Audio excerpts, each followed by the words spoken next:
Half time, Newcastle 0, Palace 0. Just keep remembering every time you play how much I fucking hate Palace. Bunch of arseholes. Yeah, 0-0. Very few chances. I think Isak chased down a bit of a clearance, had a chance. Last touch kind of took it away from him. Only made the save, went out. Miggy's hit the post, not with deflection. Aside from that, Palace had a few shots on target. Not really to worry about. What channel we Tell you what. Hey? What channel we Half-time hot turns. I'll look for it. But yeah, I think these officials, judging by his face, the officials are having a bit of a mare.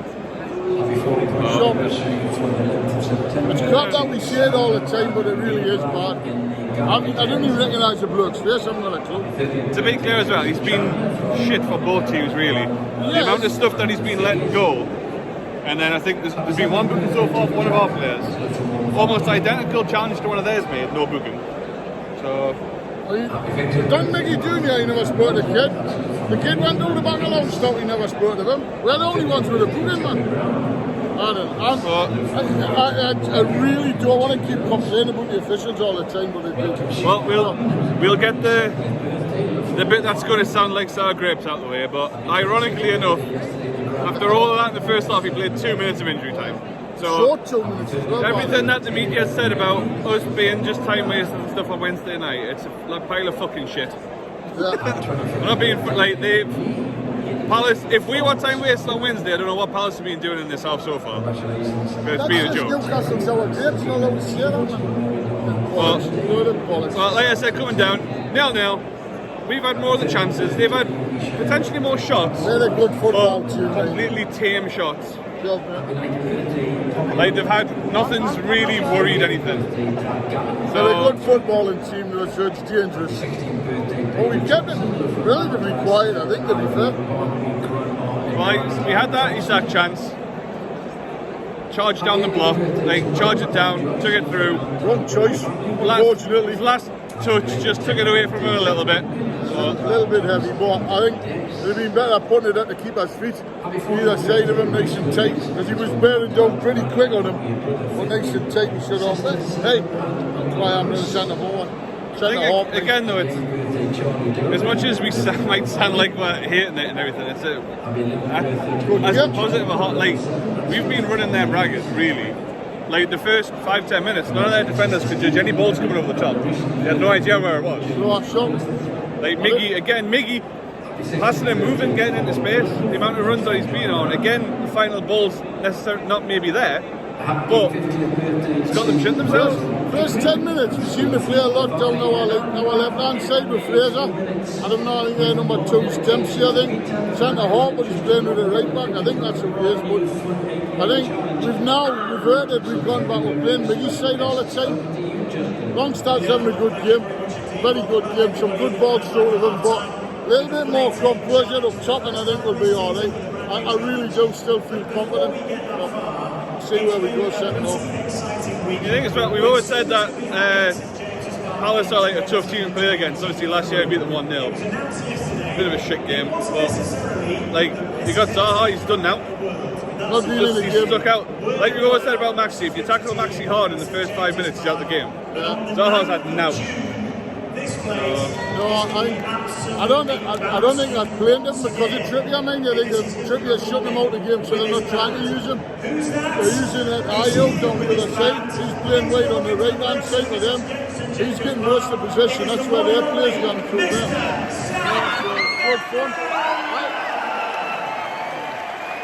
I'm trying to get tickets for this kid. I think there'll be an event. He's not keen on his music. But it's definitely going to be an event on 9th of June next year, so I want to be here. Then we're going to march on London and just kill them all. Many years ago, I witnessed and was a part of a Lindisfarne gig. And holy moly, you can literally get one just marching on London, and I think that's what's going to happen on the 9th of June next year. I want to get a ticket too. But I still think we will get the win this year. I'm confident. Oh,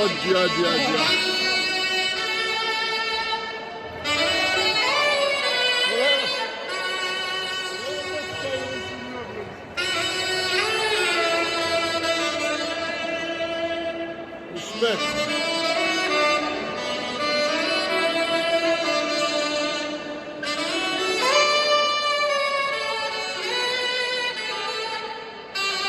Have to see if we can do it the week before for the wedding. Sure, Emma would love that as our first dance.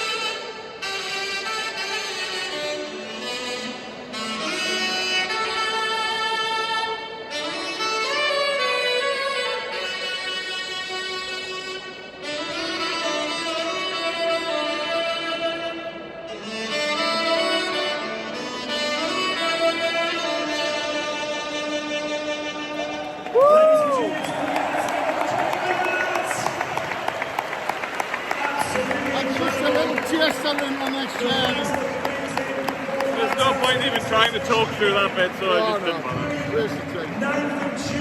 Brilliant. I tell you, James and I both discussed this is the type of game Dan Byrne would have loved being part of. Nice rough and tumble, but with Fury may not have lasted the full 45 or 90 minutes.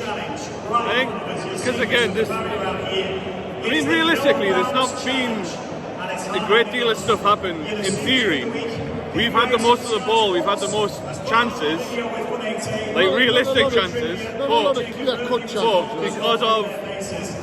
because of the way the officiating's been, it's completely open for the officiating team to screw something up in this game. Because again, you know, like with players like Zaha, if he gets on the ball, they're going to be looking to go down as well.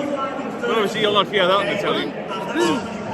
I think he's been a good boy so far. He's a type of player you're going to hate when he's on the opposition, but you would love to have somebody like that on your side. But he's really been quiet. I think Trippier's...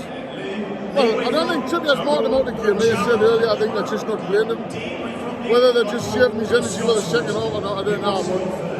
But, one of the things I've noticed, when we've had corners, we've had one guy back and it's been Trippier, and they've had one guy up with Zaha. And I know it's Trippier because he knows what he's doing, but I also am slightly worried because I know Trippier will take a red card if he has to. Trippier called Miggy back earlier on. Miggy was standing short of midfield. But we're kicking the same way the second half as we did last season when we scored the winner. So hopefully that's testament and all. Good luck for it. It'll go again this year. More than one though. I need more than one. I need early go.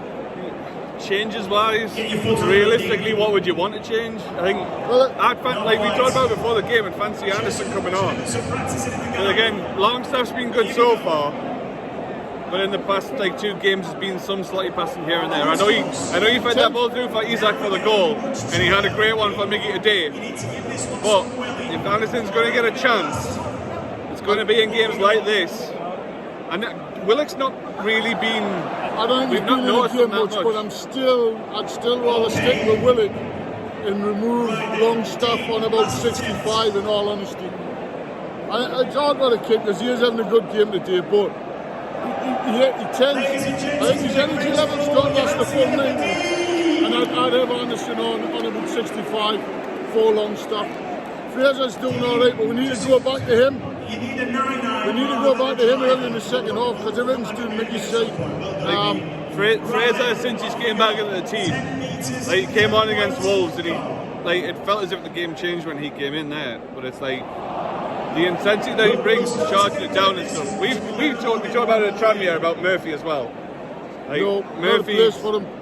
Too rough and tumble this game for Murphy. If we're getting to the point where we're bringing like Chris Wood and Murphy on, you know you're not really getting that bit of the end of the park. It's because it's a game of runners, and this is where Isaac's game is. As much as I've only seen him highlights from the Liverpool game, but it's not a game of Chris Wood. Unfortunately, I like a lad. Unless he brings the 2 of them on and we play really way down the wings. But for me, it's Anderson for Longstaff, and then what'll be will be. Hopefully, we get the injuries. We don't want Murphy on. It's too weak for him. He's too weak for this game because it is quite a physical game. We're all had a good footballing team. It is a physical game, a good scrummers, hard working. The others got them playing well, playing good football. So, fingers crossed that we get the win, because we need the win. I'm not desperate. We've got enough social media for bloody idiot fans, are, and they'll misread this in that there's always only 1 win in 6, but we'd like a win. Make it a little more comfortable going down to London next weekend with a West Ham game. So fingers crossed, that's what will happen. Just trying to look at the bench to see who's there. So we've got Anderson, Murphy, Byrne, Manquillo, Lewis? Is that Lewis? Lewis is on there, but the game's good attacking option, but Target's doing a good game. He's lost a little bit pace. I think you mentioned earlier up in the stand, James. He's lost a little bit pace since he come back with his injury, but he's solid as a rock, absolutely solid as a rock, and great vision as well. Great vision. But then again, I didn't say Fraser, first 10 minutes, I thought he battered. I apologise if it's not a real kid, but number 2 of them, Dempsey, I think is the defender. He's centre half normally. Fraser was rushing him early on.